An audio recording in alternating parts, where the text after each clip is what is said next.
بسم اللہ الرحمن الرحیم۔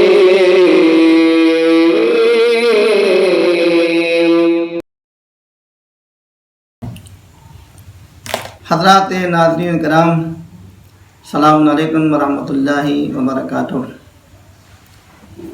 اعوذ باللہ من الشیطان الرجیم،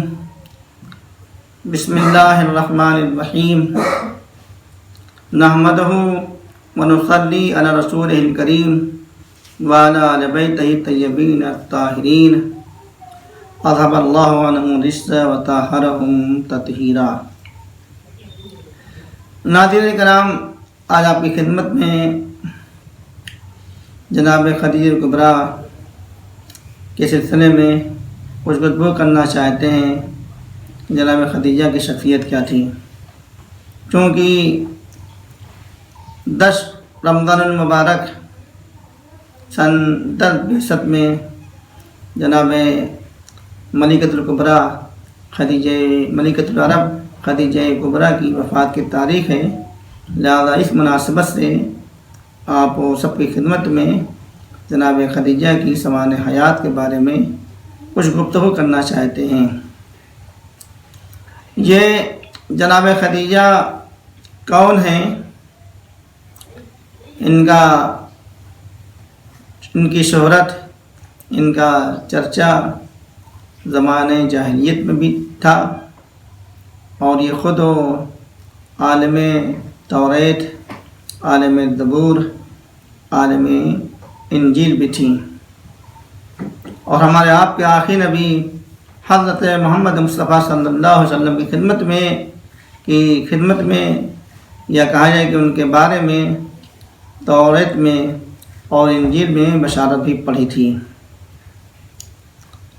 اور یہ کتنی بڑی عالمہ تھی کہ جب رسول اسلام کی شان کے بارے میں، ان کی فضیلت کے بارے میں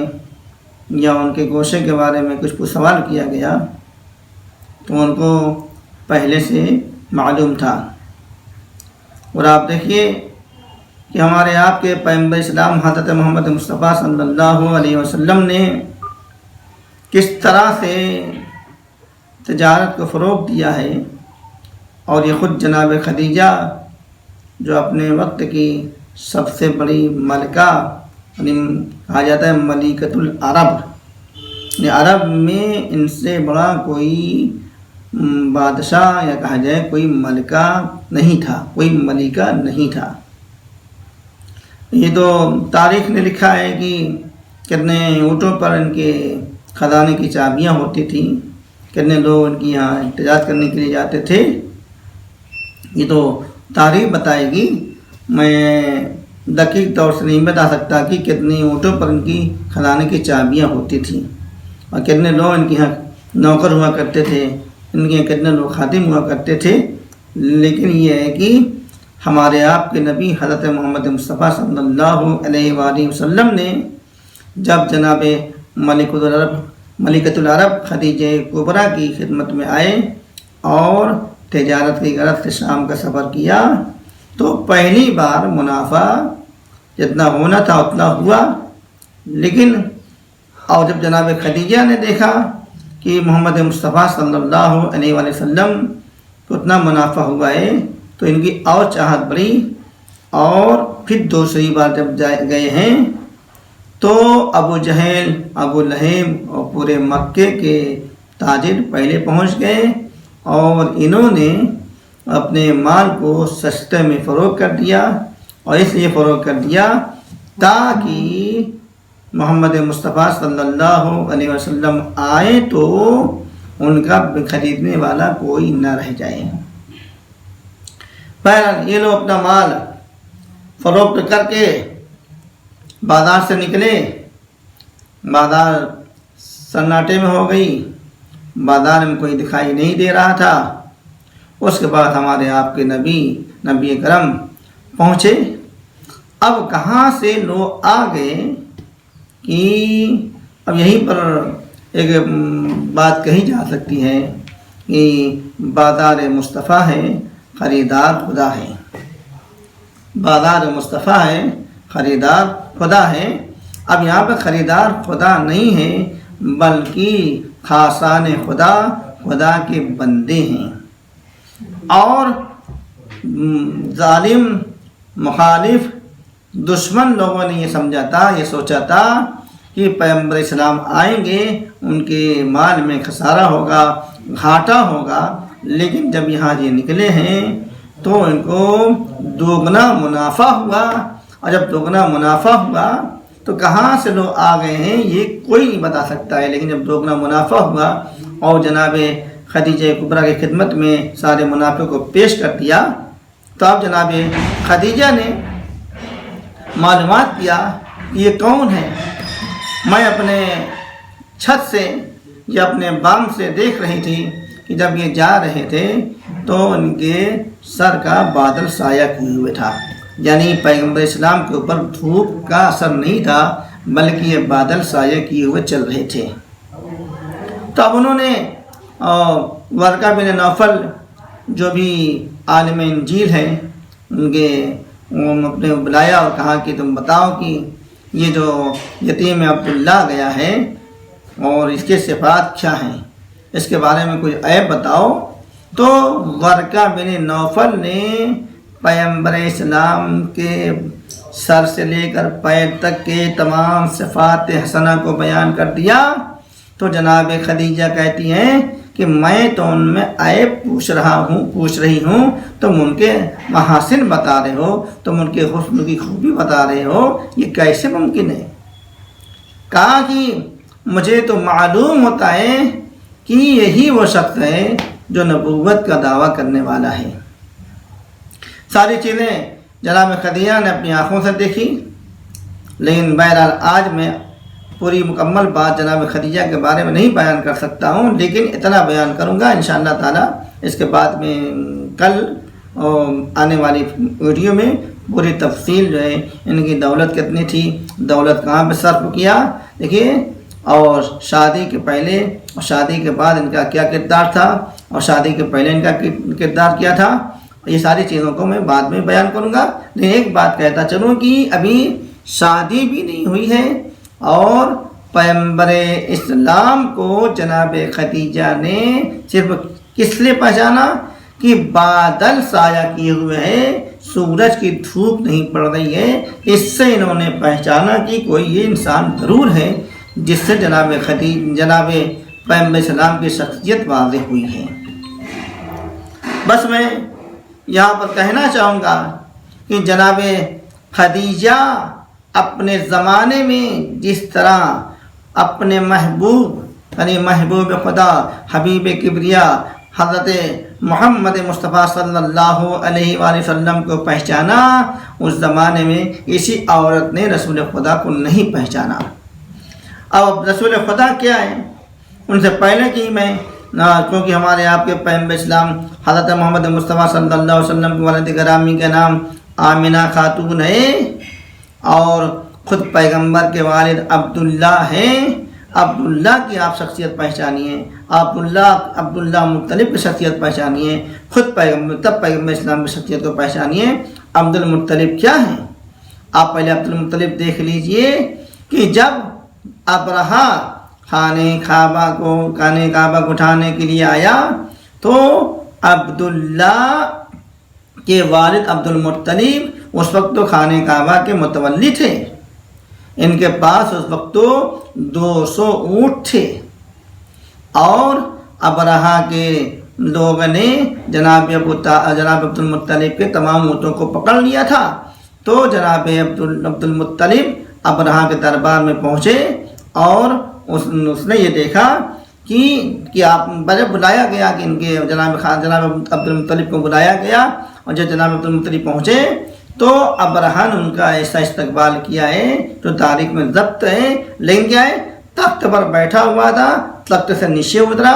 اور وہاں پر نہیں بیٹھا بلکہ نیچے بیٹھ گیا، خود ابرہہ نیچے بیٹھ گیا۔ اور کیوں بیٹھا؟ تاکہ وہ شان وہ نہ آنے پائے، لیکن کیا ہے وہ جتنا شان ہٹانا چاہتا تھا اتنی قدرت نے ان کی شان کو بڑھایا۔ اب اس نے کہا کہ آپ کس لیے آئے ہیں؟ کہا کہ میں خانہ کعبہ کے لیے تو نہیں آیا ہوں، کیونکہ تمہارے لشکریوں نے میرے اونٹ کو پکڑ لیا ہے، میں ان اونٹ کو مانگنے کے لیے آیا ہوں۔ تو ابرہہ کو تعجب ہوتا ہے کہ خانہ کعبہ جس کی وجہ سے پوری دنیا میں ان کی عزت ہے، اس کو بچانے کے لیے کوئی فکر نہیں کر رہے ہیں، اور یہ کہہ رہے ہیں کہ میں اپنے اونٹ کو مانگنے کے آیا ہوں۔ تو اس نے سوال کیا کہ آپ بتائیے کیوں ایسا کہہ رہے ہیں؟ تو جناب عبد المطلب نے کہا کہ اونٹوں کا مالک رب الابل میں ہوں، اونٹوں کا مالک میں ہوں، اور خانہ کعبہ کا مالک وہ ہے جس کا جو مالک ہوگا وہ خود اس کی حفاظت کرے گا۔ تو اب خانہ کعبہ ٹھا دیا گیا، یہ ساری باتیں ہیں، لیکن اب یہاں پر پیغمبر اسلام کے والد گرامی جب پیدا ہوئے، یا جناب عبد المطلب نے ایک نظر کی تھی کہ جب اللہ تعالیٰ مجھے 10 فرزند عطا کرے گا تو میں اس کو قربان کر دوں گا۔ اور جب عبداللہ پیدا ہوئے، 10واں بیٹا، ان 10 بھائی میں سب سے چھوٹے، سب سے خوبصورت، سب سے حسین تھے، اور جب یہ 10 پورے ہو گئے تو جناب عبد المطلب نے سوچا کہ اب میں ایک بیٹے کو قربان کر دوں۔ اب قربان کرنے کے لیے کسی بیٹے بھی کر سکتے تھے، لیکن بات سمجھ میں نہیں آ رہی تھی، تو انہوں نے قرآن دازی کیا۔ جب قرآن دازی کیا تو اس میں عبداللہ کا نام نکلا۔ جب عبداللہ کا نام نکلا تو عبداللہ کو بہت زیادہ چاہتے تھے عبد المطلب، لہٰذا انہوں نے رائے دیا کہ آپ نے جس طرح قرآن دازی کی ہے عبداللہ کے نام، اسی طریقے سے اب اونٹوں کی قربانی پر اونٹوں کی قربانی کی بھی قرآن دازی کیجیے۔ تو اب تاریخ نے لکھا ہے کہ ایک بار 10 اونٹ کے پر قرآن دازی کی گئی، تبھی اونٹ کا نام نہیں نکلا، عبداللہ کا نام نکلا۔ اس طریقے سے 9 بار 90 اونٹ تک کی گئی، تبھی عبداللہ کا نام نکلا۔ لیکن جب 100 اونٹ کی مکمل ہو گئی تو اب عبداللہ کے بجائے 100 اونٹ نکلے ہیں۔ تو آپ دیکھیے کہ عبد المطلب کی شخصیت کیا ہے، جو ایک بیٹے کو بچانے کے لیے 100 اونٹ جو ہے قربان کر سکتا ہے۔ اب اس کے بعد یہ اتنے اونٹ کے مالک ہیں، لیکن آپ دیکھیے کہ جناب خدیجہ جو ملکۃ العرب ہیں، جو محسن اسلام ہیں، جو سب سے پہلے اسلام پر احسان کرنے والا، اگر کوئی ایک احسان کرنے والا کوئی مرد ہے تو جناب ابو طالب ہے، اور کوئی عورت ہے تو جناب خدیجہ کبریٰ ہیں، جو انہوں نے اپنی پوری دولت کو پیغمبر اسلام کے حوالے کر دی اور کہا کہ آپ جس طرح سے چاہیں اس طریقے سے آپ اس میں سب خرچ کرتے ہیں، آپ اسلام کو نشر کر سکتے ہیں، میری دولت کے اوپر کوئی میرا تصرف نہیں ہے، سارا تصرف آپ کو دے دیا ہے میں نے۔ اب تاریخ نے لکھا ہے کہ آپ دیکھیں کہ جناب خدیجہ اور عبداللہ وہ ہیں کہ جن کو بچانے کے لیے 100 اونٹ کی قربانی دی جائے،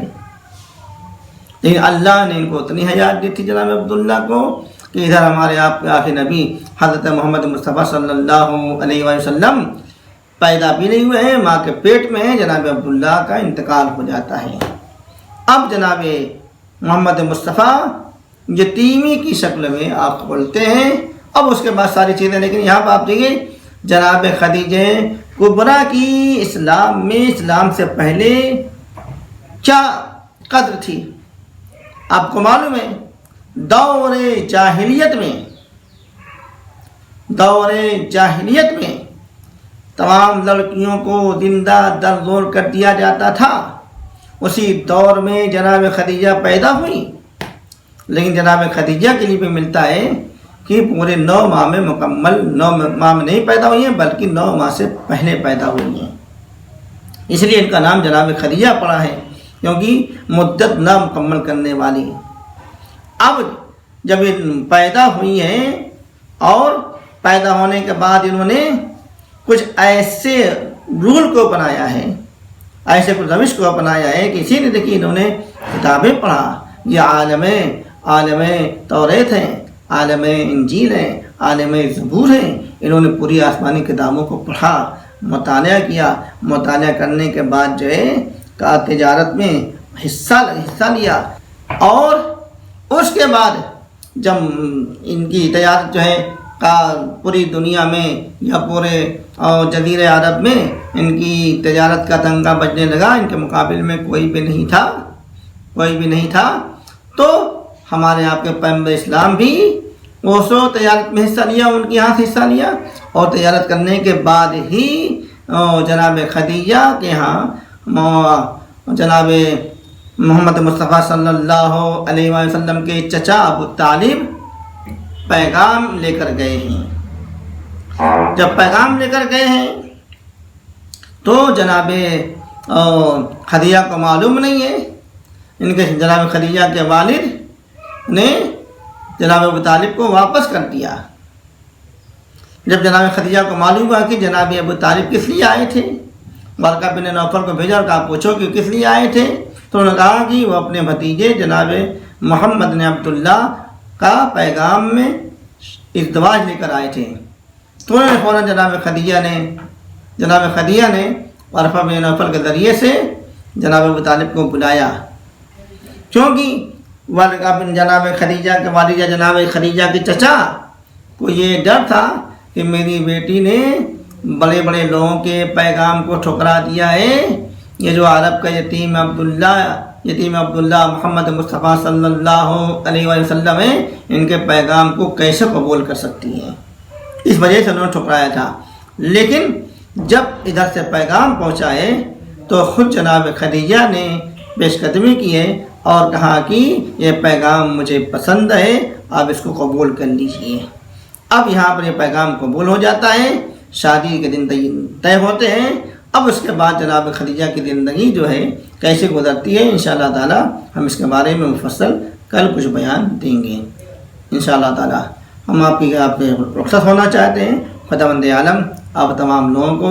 اس زمانے کی بلا سے، امام زمانہ کے صدقے میں اس زمانے کی بلا سے وبا سے محفوظ رکھے، ہم سب کو اہل بیت کا جانے والا شمار فرمائے، ہم تمام ضرورتوں کو، ہماری تمام حاجتوں کو پوری کرے انشاءاللہ۔ ماہ رمضان مبارک یہ جو برکت والا مہینہ ہے، مغفرت والا مہینہ ہے اور توبہ والا مہینہ ہے، ہم تمام لوگوں کو توبہ کرنے کی مزید توفیق عطا فرمائے، ہمارے امام کو ہمارے اعمال سے راضی خوشنود فرمائے، ہمارے امام کو دخول میں تعجیل فرمائے انشاءاللہ۔ خدا حافظ، تماشا دعا ہے۔